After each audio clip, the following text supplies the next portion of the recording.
Welcome to Stanley Street Social Stage 5 Giro d'Italia Unpack. My name's Alex Clements. I'm here with Campbell Flakemore as per every other day, 5:30 on YouTube, Twitter, Facebook, or Twitch if you're a gamer.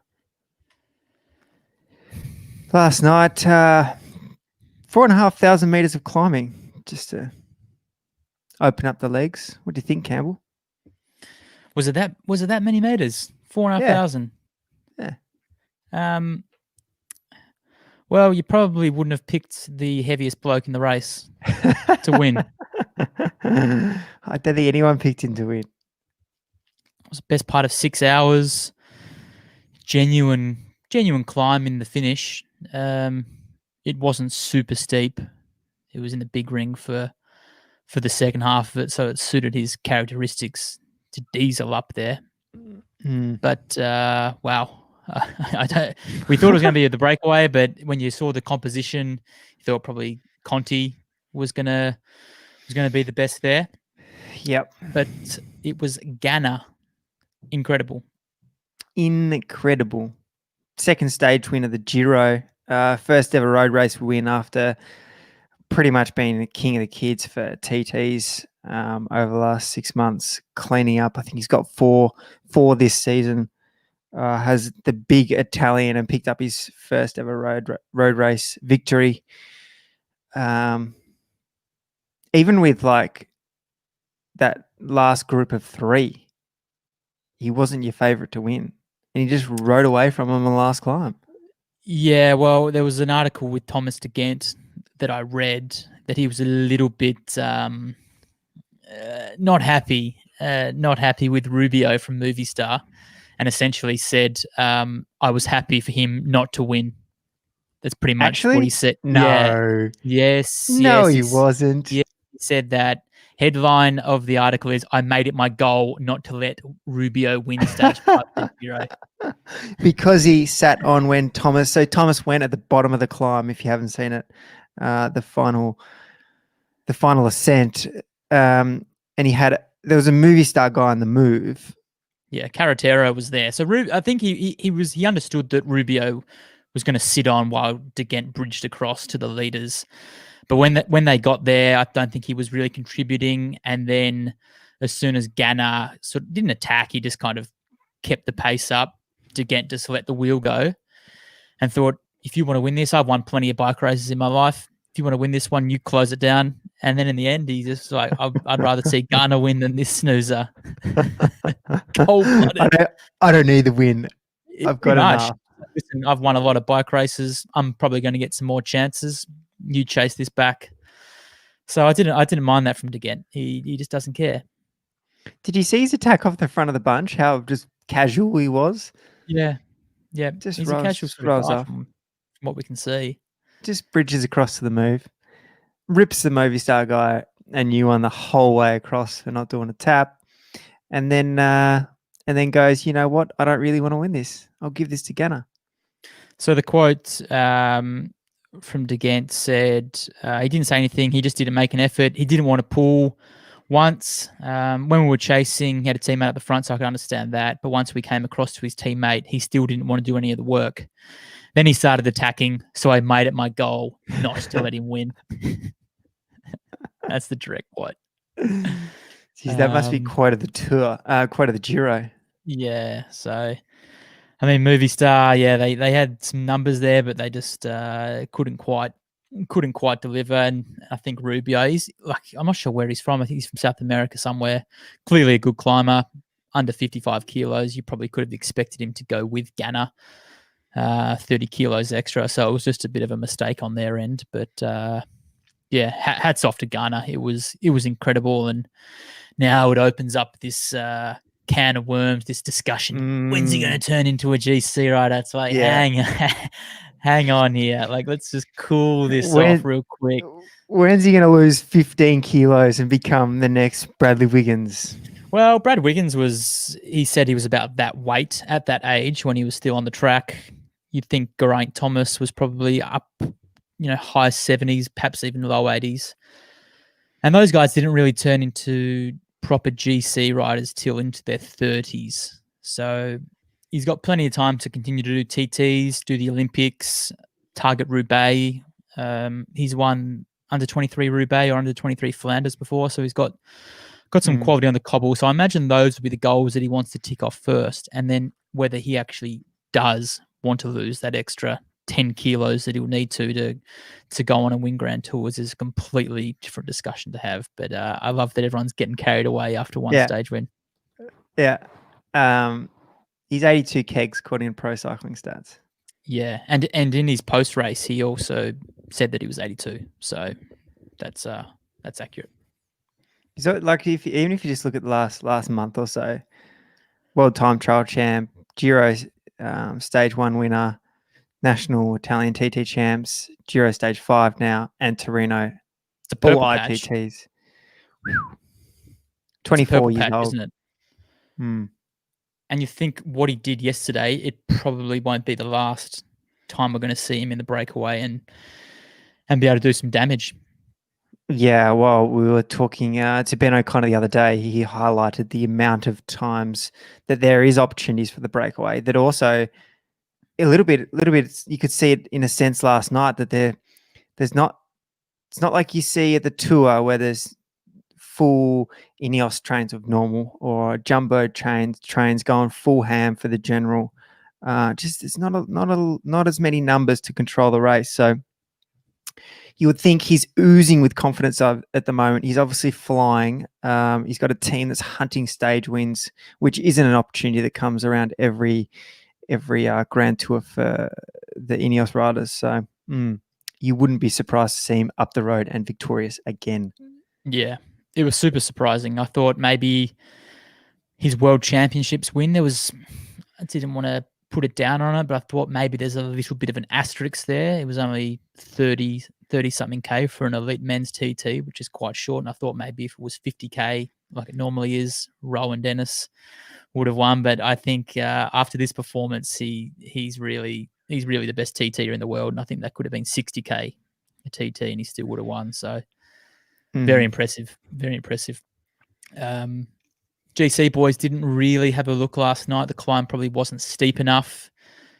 Trek rode a little bit, stretched it out, dropped a few boys, including Simon Philip Yates, who went across the top of the climb, distanced. What does that all mean for Mitchelton? I mean, he had a bad day on Etna. There were still 30-odd guys there, and he was getting popped off the back. So is it a mental thing? I mean, he was flying coming in. Getting dropped was a surprise. What's going on there? I don't know. I think it could just be him flapping at the back. Like he's always cruising down the back of the bunch. Yeah, he is. Yeah, and you know how easy it is to get caught out. I don't know. Lucas Hamilton put himself into 5th position, just having a little bit of a look at the bunch kick for a few bonus seconds. There was a little bit of a Jayco AIS sort of gallop going on there. Lucas and Jai. Jai was looking $1 million last night on that climb. Yeah. He was looking $1 million. He was looking $1 million into that sprint too, just putting himself in a nice little posse. Yeah.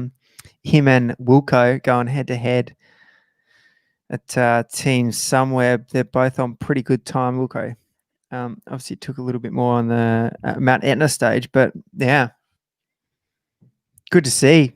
A little bit of confidence oozing, I guess, through Team Somewhere with Hershey ripping and Sorensen ripping the Tour.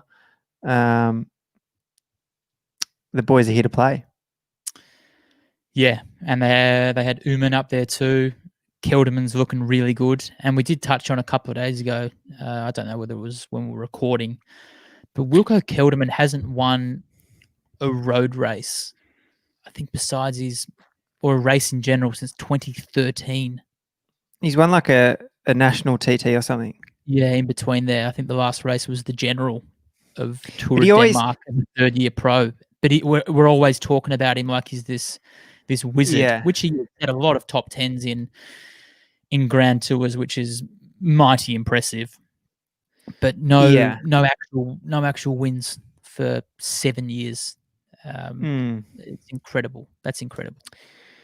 It's just nice to see, like, I always just picture Wilco Kelderman as just like that top 10 to 20 guy that just gets dropped late in the climb. But there's just a bit more presence about him and Sunweb in general at this race. You know, they're putting guys up the front, they're putting their hat in the ring in even just little bunch kicks for time bonuses, attack on Mount Etna. Like, there's a bit going on. I don't mind it. I don't mind it. Oh, they're definitely looking busy, and he's been fourth in the Vueltas before a couple of years ago, 2017. So, super rider. I just thought it was an interesting point that he actually hasn't won a race for several years. But yeah, like you said, they're oozing with confidence off the back of that Tour de France. Hershey at Flesh Wallone. There's obviously a bit of confidence that Kelderman's looking good for a podium. Hindley, Uman, the boys are moving and shaking. So it's going to be exciting what they can do when the race really kicks off in a week or so, whenever they really get into the high mountains. Yeah, it's that wild second and third week. When the weather's just going to get worse the further north they go. Yeah. It looked filthy yesterday, just 225k, 6 hours, a bit of rain, some yucky downhills. Vincenzo's pushing it a little bit on the final downhill. It's a stress, man. This Giro just looks so hard mentally. I've been enjoying Bernie Eisel's special comments as well on the ground. Yeah, well, he's someone that's been there and done it all. His points last night talking about Italians' slight little coronavirus uptake in the country at the moment, enforcing masks now, which is going to be no real change to the bike racing because they're already in their masked bubble. But he did note two things. He's like, coronavirus is starting to pick up in Italy, and he's like, the weather is filthy, which is no surprise. Well, yeah. I mean, I think both are no surprise. From all reports, Europe, the case has gone wild. Italy, everyone's pretty tranquillo about it all. And like we said off the top at the start of these dailies, I think we're getting to Milan, hell or high water. The Adam too just picked up a good little point on the KOM jersey. Ganner also picked that up with his solo victory. So he's taken 2 stages, pink out of the holes, and now he's got the KOM jersey. It's easy this Grand Tour. Stage 5. Stage 5. Yeah. Anything else to note on the stage before we move on to tomorrow? Joao, the pink jersey, super again. Yeah. Came in second in the bunch kick, best of the rest. Yeah. Looking really good, not looking in any difficulty at all. Team around him as long as they can. And he seems very confident in his interviews. He's coming across really confident, is Joao. So, yeah, I mean, he crushed that TT on the first day. So, though that TT in the middle of the race, stage 14, I think it isn't going to concern him too much. So, if he can just keep chipping away, even if he does get dropped, minimize it, and that TT is another chance for him to come back based off what we saw on the first stage. So, super impressive, and Quick Step just do it again. Yep. Stage 6. Yep. Get your raffle out again. Take your pick. 188 kilometers, I believe that is, just in case yesterday wasn't enough. Yep. Lumpy, very lumpy start, very tricky start. Lumpy. You feel like the breakaway is going to establish itself over that first 60-odd K. They're probably going to get a nice little advantage. Is Bora or Sunweb going to want to keep it together for the finish? Probably not. Although Bora did a lot of long days in the Tour de France trying to keep it together on days like this to no success. They tried again a couple of days ago. Will they try it again, or will they try and send someone up the road? Because the finish, it's pretty bumpy. A Cat 3 and then sort of rolls mostly uphill for the last 20-odd K. So it could be a good finish for Matthews and Sagan, but it's a long day to control. Yeah, and you think for Matthews, if he's going to win, he needs Bora to ride Yep. You because don't see somewhere burning can't. matches for a stage No, here. no, especially when it's a lottery like this. Geez, this is not a day for feeling a bit rough out of the holes. The legs are a little bit heavy. Wet, long day yesterday, and you just out of the holes into two kind of uncategorized, lumpy climbs into just a tricky, longish day yet again at the Giro.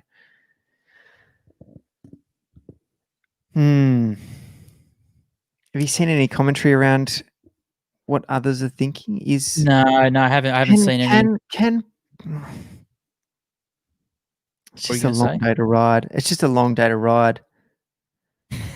Yeah, that's what I'm saying. That's what I'm thinking. Breakaway. It's such a Do you know he was quite strong on the climb last night for someone that's not an out and out climber? Ben Swift from Ineos came in is he 2 minutes up? down. I think I'm gonna go with him for the win tomorrow. Ineos to ride. No, not in, just him to get in the break. He's Him going to to get get in in the the move. breakaway. Yeah, they got Theo Guggenhardt probably doing GC now. They're not going to put a whole lot of pressure on him. They're not going to, have the whole team around him. He's just going to be able to do his own thing. And I think last night they had Puccio and Garner in the breakaway, so that maybe is going to be the flavour of their Giro, hunting out breaks. So I'm just going to go for a wild one. I'm going to go with Ben Swift. Did EF have anyone in the break last night? Don't think so. No. I like someone from them going in though, for sure. Yeah. Simone Clark. Simone Clark does kind of stand out. Get him in. I'm going to back him in. Simone, you're my man. Little punchy rider, climbs well. EF need to be in the move tonight, having missed it last night. Yep. He's been losing time. He's been putting himself in a group header every day, as per most of them have.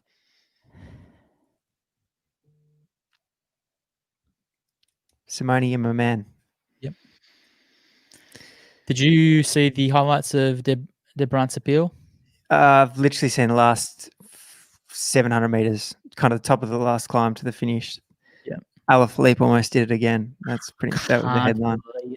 I mean, it's not like he was coming to the line with a Colombian that can't sprint. He was coming to the line with Mathieu, who would have won been this the race hot last favorite. Year. Who would just like, you wouldn't celebrate till you cross the line with that guy there. He's always just going to hunt you down. And he was coming. He cocked it up a little bit. Did Mathieu waited too long? He was filthy about it. Yeah, but it was good to see Julian get a win in the Worlds kit. And there's always that curse with the rainbow jersey that you don't win all season. But Julian's just come out swinging straight away. So the hats off to him. The image was literally the same as the other day when he's just looking down to his right. Except it wouldn't be a victory without theatre, Alex. Yeah, for Julian. Yeah. Well, he won the race. Yeah. He won the race. Have you watched the full thing? I just watched like the 4-minute package, the highlights. Yep. So they were attacking 30 odd K out, him and Mathieu. It looks like quite an exciting race. If you got an hour, wouldn't be a bad one to watch the last 40K of it. Yeah. Cool. Cool. Anything else? That's all from me. Ben Swift for me. Simone for you tonight. James Whelan on the potty tomorrow. Roger. I believe. We'll ask about those jerseys. Yeah. I think they're on. There was chat on the commentary that they're on sale this weekend. Is this the first time ever that a pro teams might actually make some money from selling jerseys? Possibly. I wish it was more. You know how when I was young, I loved Pro Kit. I thrashed Pro Kit and got a little bit of heat for it, but it's just a weird like cycling fucking wanker thing, isn't it? Just like you can't wear Pro Kit. Give me a break. Well, correct me if I'm wrong, but doesn't like Ronaldo get bought out for millions of dollars and then they make it back in merch like the next day Well, when they print the I'm jersey pretty with his sure name on it? they made their money back in like a week from his jersey sales. Yeah. But the thing is, with cycling, teams are changing kits and sponsors so frequently that no one can really develop a real attachment to a team or want to buy their kit because it's probably just going to change next year, which it does in sport, other sports as well, but only minorly. There might be the pattern might be different, but cycling Oh, sponsors it's change, one of colours the change. It's a it's a it's one of pity. the only sports where you sponsor the team and you are the name, like you are the brand, you are everything. Liverpool doesn't change its name when it gets a new sponsor. You just get a badge on the jersey, Yeah. which I think hinders it. But in this scenario, like, yes, you're not going to buy it because you're a follower. Like that's not a thing. But you buy it if it's because it's cool. Adam's down, Who but wouldn't yeah, be? Yeah. I yeah. think there's a yeah, if that can be worked on somehow just to create. Hopefully this opens some eyes. Oh yeah, Mitchell and Scott might upgrade their kit in the first time for 7 years. It's not a cycling thing though, is it? There's a few you can just tell that there's people that, it's not really, I don't like it. It's too out there. Like, Yeah, we didn't do this you know? 200 years ago when the sport Yeah. started. Yeah. So anyway, it's a bit of a tangent for us. Yeah. Anyway, I'm sure everyone's enjoying our fashion advice. Uh And no, they're not going to be selling those TT helmets. Jersey's $1 million. TT helmets are awful. it's kind of cool though. Like if you're riding and you got this duck on your head, I don't mind it. Yeah. Whatever floats your I boat. don't imagine bike brands make much money from TT helmet sales.